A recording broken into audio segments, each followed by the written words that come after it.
কলকাতার আরজিকর হাসপাতালে চিকিৎসককে সংঘবদ্ধ ধর্ষণের পর হত্যার ঘটনায় পুরো ভারত জুড়ে বিক্ষোভ চলছে। প্লাকার্ড হাতে রাজপথে লাখো মানুষ। এরই মধ্যে 10 লাখের বেশি চিকিৎসক বিক্ষোভে অংশ নিয়েছেন। দেশের সবচেয়ে বড় চিকিৎসকদের সংগঠন ইন্ডিয়া এন মেডিকেল অ্যাসোসিয়েশনও যোগ দিয়েছে প্রতিবাদ বিক্ষোভে। এছাড়াও রোববার বিচার চেয়ে শত শত বিক্ষুব্ধ চিকিৎসক স্বাস্থ্য ও পরিবার কল্যাণ মন্ত্রণালয়ের বাইরে জড়ো হন। এখন শুধু চিকিৎসকই নয়, একাত্মতা প্রকাশ করে পশ্চিমবঙ্গের 2 বৃহত্তম ফুটবল ক্লাবের হাজার হাজার সমর্থকও বিক্ষোভে অংশ নিয়েছেন।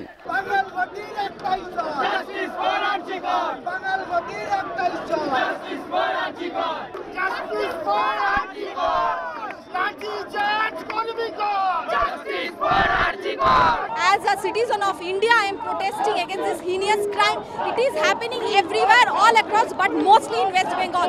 Because it is, and we don't feel safe in our own place. How we are being beaten by the police today? I was holding the placard. We were beaten by the police. It is not acceptable. We want justice. Whatever, however it is, enough is enough, sir. Protesting against that heinous crime so that the actual criminals are arrested and the actual criminals get punishment. We are protesting for that only. পরিস্থিতি এতটাই ভয়াবহ যে বিধাননগরে 163 ধারা অমান্য করে রাস্তায় নেমেছেন বিক্ষোভকারীরা। এছাড়া হাসপাতালের আশপাশের এলাকায় 7 দিনের জন্য গণজামায়াত নিষিদ্ধ করেছে কলকাতা পুলিশ। এর মধ্যেই একদল বিক্ষোভে বিশৃঙ্খলা সৃষ্টি করছে বলেও অভিযোগ পাওয়া গেছে।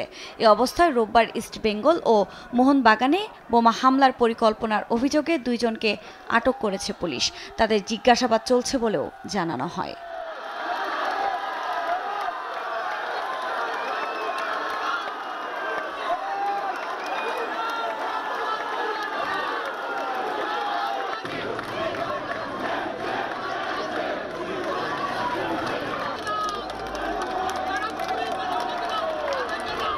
এদিকে পশ্চিমবঙ্গের চলমান পরিস্থিতিতে যখন চাপের মুখে মুখ্যমন্ত্রী মমতা বন্দ্যোপাধ্যায়, ঠিক তখনই ধারাবাহিকভাবে রাজপথে নামার ঘোষণা দিয়েছে প্রধান বিরোধী দল বিজেপি।